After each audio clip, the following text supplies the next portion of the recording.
Ambassador Freddy Svane, Ambassador of Denmark to India. This is your second tenure here. Thank you so much for giving us time on StratNews. It's a pleasure. I'm a fond lover of India and India's future.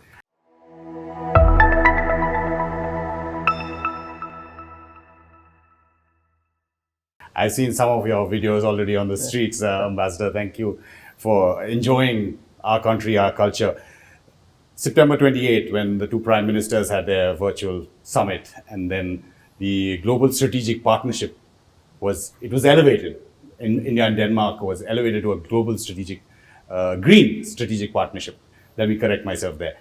There was talk in terms of an action plan, an action map. I know it's been only 5 months, but has there been any movement? Of course, we are as Danes with the most effective government. Then, of course, we are in a mode of operation. So we are already very, very deep into have the kind of the final version of this action plan. And whenever the two prime ministers will have an interaction, then this action plan will be ready, and that will set out all the priorities within this green strategic partnership, which was called by your prime minister as partnership of the new age. We will like to call it new age, but new green age. In terms of Denmark now, if you ask a normal person in India, Denmark would be this faraway country in Europe, in the Nordic region. But Denmark in India is punching way above its weight, if I can say that. We know about your prowess with wind energy, and for years now, from 1991, I think, when the first wind farm was set up. Can you tell us a little bit more about the cooperation between India and Denmark on that front? Of course, I will do that. I'm happy to do it. When we were looking into how we could build up our relationship and take it to a new unprecedented level, we were targeting the green agenda. Yeah. Why? Because this also fits into all the missions of the Indian government and Prime Minister Modi. So we were targeting, based on our skills, as your Prime Minister put it, Denmark has the skills, whereas India has the scale. That's true. And both prime ministers also agreed on the need to do swift action, the speed, and the scope of what you're doing within this strategic partnership is second to none. So in that context, we said, okay, Denmark for years, whether it's offshore wind or whether it's biofuel or whatever, Denmark is really, really a front runner globally. We might be small, but we are really, really at the forefront of all that. So we said, okay, India is undergoing a green transformation. The cost related to that, huge. The challenges, huge. But the opportunities, the scale, of course, also extremely huge. So we said, okay, when we started talking with our Indian friends, let's look into how we can jointly develop this concept. And there was a buy-in from all sides. That's why we are working 24/7, because climate and the planet must survive. It's absolutely fascinating when one reads about the offshore islands, wind farms that are being talked about. One, I think about, is it 80 or 800 kilometers off the west coast in the North Sea, and then there's one in the Baltic Sea as well that's planned. In the current context, when you talk about artificial islands, there's a lot of talk about China and its militarization. Here, it's completely opposite. Absolutely fascinating. Tell us about that project, even though it's looking really forward to, I think, 2033, $33 billion that they're looking at developing. Yeah, that's a little bit more than that. Yeah. But you cannot really cope with the climate changes, given the scale of it and the scope of it, without having really ambitious dreams and turn it into concrete and tangible plans. That's what the Danish government just did very recently, came up with this idea of an energy island. And we think that's something that will also potentially could be copy-pasted to other places across the world. We are, in fact, also discussing in details the idea of such an energy island in India. Why? Because your Prime Minister, in fact, brought this issue up during his conversation during the virtual summit with our Prime Minister. And we're looking into it. We think it's a brand new, very provocative idea. We know that India is huge, 1.3 billion people. They would like to have the same amenities, access to electricity, water, and all that. So how to do that? You should have the right to develop, of course, but you could and should do it in a more green and sustainable way. That's why we have this green strategic partnership. Offshore wind, and very important opportunity for India to reduce the oil bill, and perhaps that will also then in the longer run reduce the increase of the petrol prices. They have come very high. So you need to think really very long lines, so to say, and define ambitions. And 2033 is not that far away. Mr. Svane, when you're talking about these energy islands, if you can call them that, it's not just the figures that I was seeing were initially you're looking at what, 3 million European households that could be 4 million households, 3 gigawatt, 5 gigawatt, and go up to 8 gigawatts. Exactly. It's huge. I think the installed capacity in Denmark is 1.7 gigawatt. So you can see the scope and the scale of that. But take it, for instance, into an Indian context. If you could have, let's say, 5 of these energy islands, I mean, that will help India developing in a green, sustainable way. And it's all about what we should do. And therefore, we are extremely pleased that the Indian government, under the leadership of Prime Minister Modi, really took interest in this idea. And I hope that whenever our prime ministers will meet again, we have this action plan in place, but we also have this common shared ambition to save Mother Earth, Ma. You talked about copy-pasting the same idea for India. I mean, if India copy-pastes some of the other ideas that Denmark is implementing when it's about coal, I mean, you have a legislation now which says that there would be no more licenses given to North Sea drills, etc. Exactly. And these islands, if I'm not wrong, it's not just producing electricity, they can also store electricity and make hydrogen, which will be used for the heavy traffic industry, right? Exactly. It's a visionary concept. And we all know that one of the biggest challenges of today, even though we have a lot of green energy, is how to store it.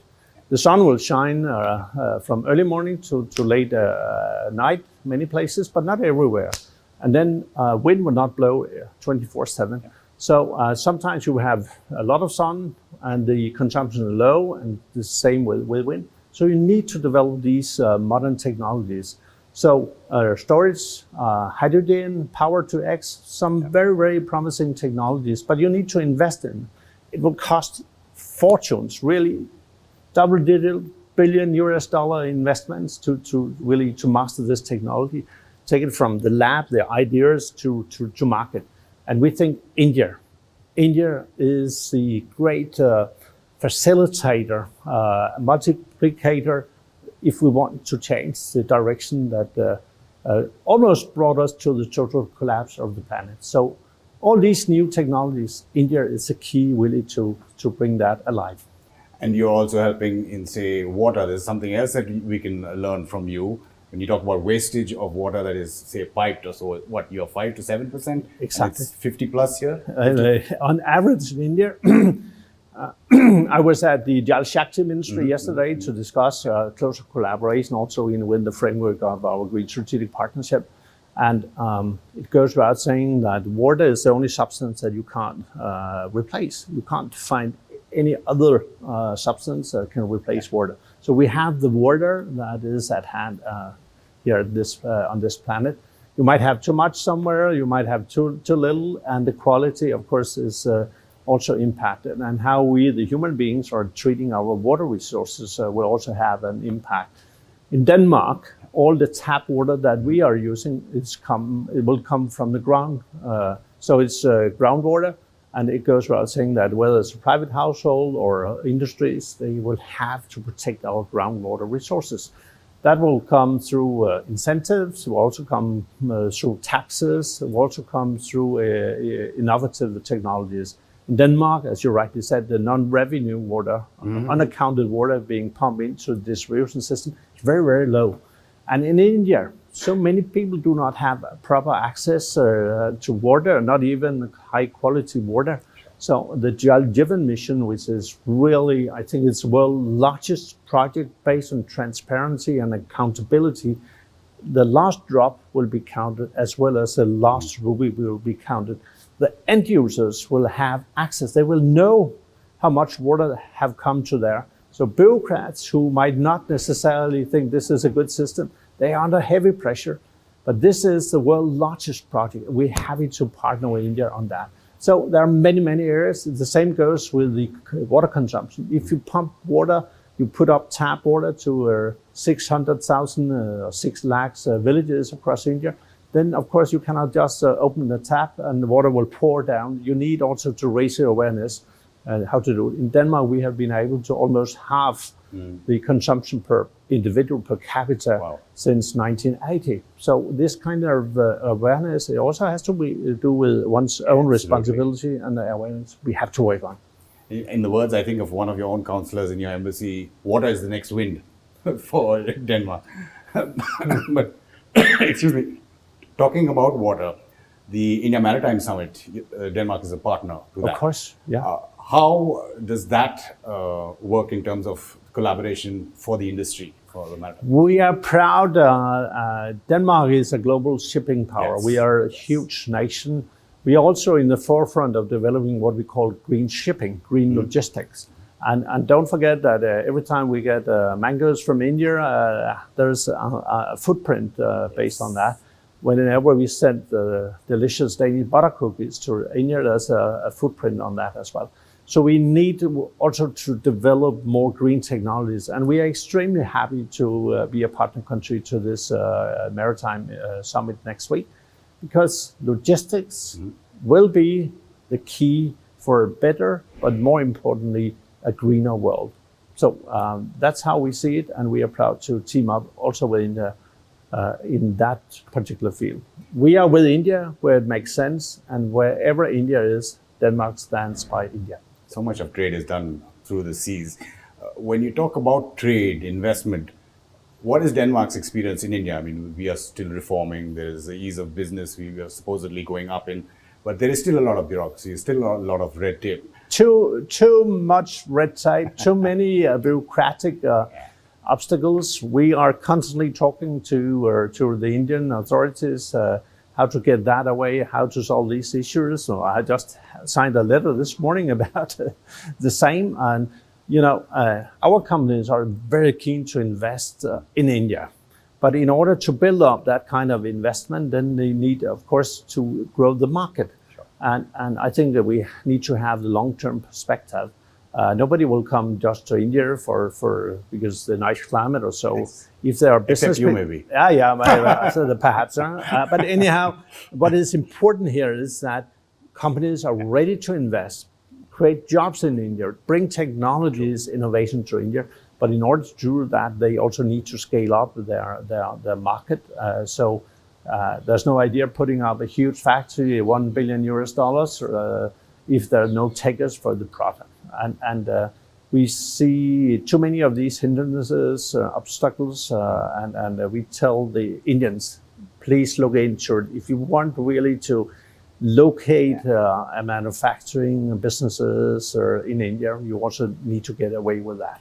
It's become so important now, the Atmanirbhar or Make in India, the supply chains being moved out of China. But when you're talking about no takers, since 2013, the India-EU free trade agreement was also stuck. There seems to be now luckily, keen interest again in that. Yes, and I'm a stronger supporter of free trade. My heart, like many Danes, not to say all Danes, our blood is full of love for free trade. Denmark is a small nation. We are 6 million inhabitants, but we are really born globals. We are born creatives as well. Lego, you know, building all these not bricks but blocks so we can move forward and be creative. So free trade is important, and I'm pretty sure that when we have the upcoming EU-India Summit in May, there will not be some May about doing something on free trade. There will be a clear commitment on the Indian side as well as on the European side to move forward. I will see that as perhaps one of the most important milestones in our EU India relation.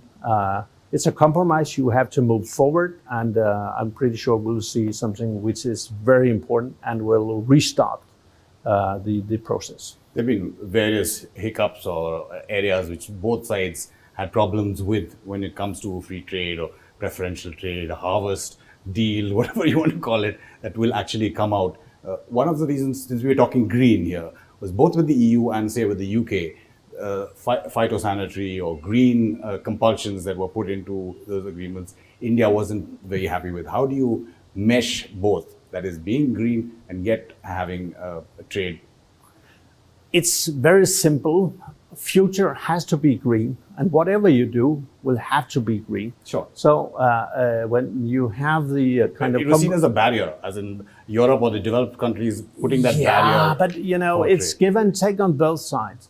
India wants to be self-reliant, and I have no objections to that. And we all try to be self-reliant. What is important is that it's being used to take a different direction. And whether you like it or not, the future is green. And that will also apply to the EU-India free trade. Whatever comes out of it, there will be a strong focus, and it has to be a strong focus on the green part of it. So I don't see that as a kind of major obstacle. It's something that we have to work on and discuss. But the greener, the better. For you, for me, for India, for the planet. Good to hear. There's some criticism, though, of the EU-China comprehensive agreement on investment. It still has to go through the European Parliament and ratified by all the countries. How does Denmark view that relationship, especially as the world kind of renegotiates how it deals with China? I mean, Denmark is part of the European Union, yes. and we have our interaction in that context. The only thing I will say today is that we see China as a partner, but also a competitor. Mm-hmm. So I think that's how it should be. But what is important is that we would like to see a strong India, a better, more well-balanced world, because we share the same values, democracy, human rights, basic rights, and all that.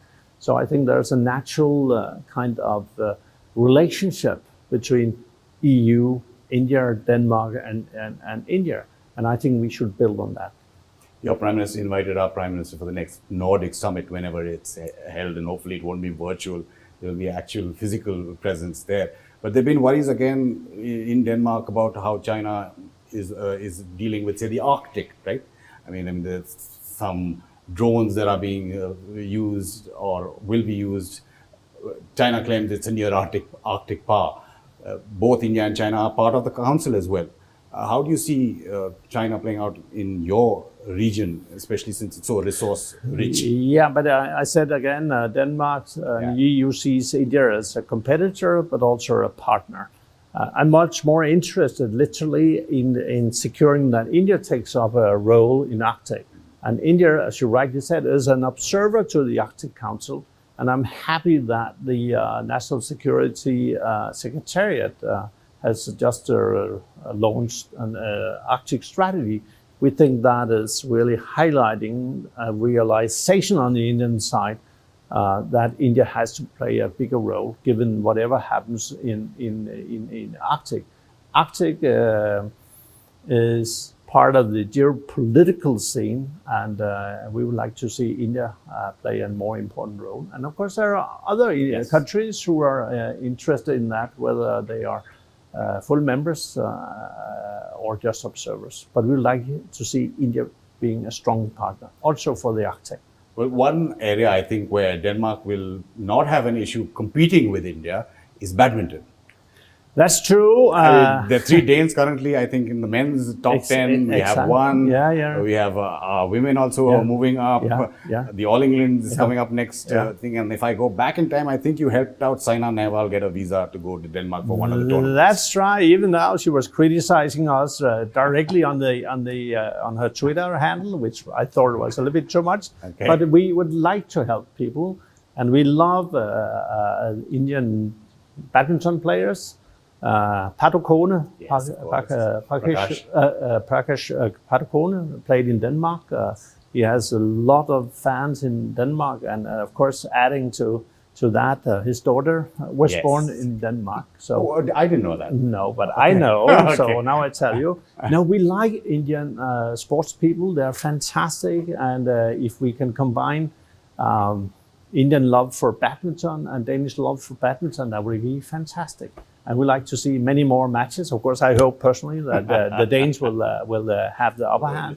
We will see next month at the All England what happens. Yes, yes. But anyhow, sport is an important part of the relationship, and let's see. May the winner be the best one. Ambassador Svane, it was an absolute pleasure on our first visit to Danish soil, if you can put it like that, in Delhi. Thank you for inviting us, and thank you for appearing on StratNews. Thank you very much indeed. It was a great honor to talk with the only specialized channel on foreign policy, security policy. Don't forget, this is not just about military, it's about the concept of a green future. Thank you so much. Thank you very much. Namaste. And if you do like our kind of journalism, just go onto our website. You can also help support our kind of journalism on StratNews Global. You also follow our social media handles on Twitter, Facebook, and Instagram. This is StratNews Global. I'm Amitabh Revi.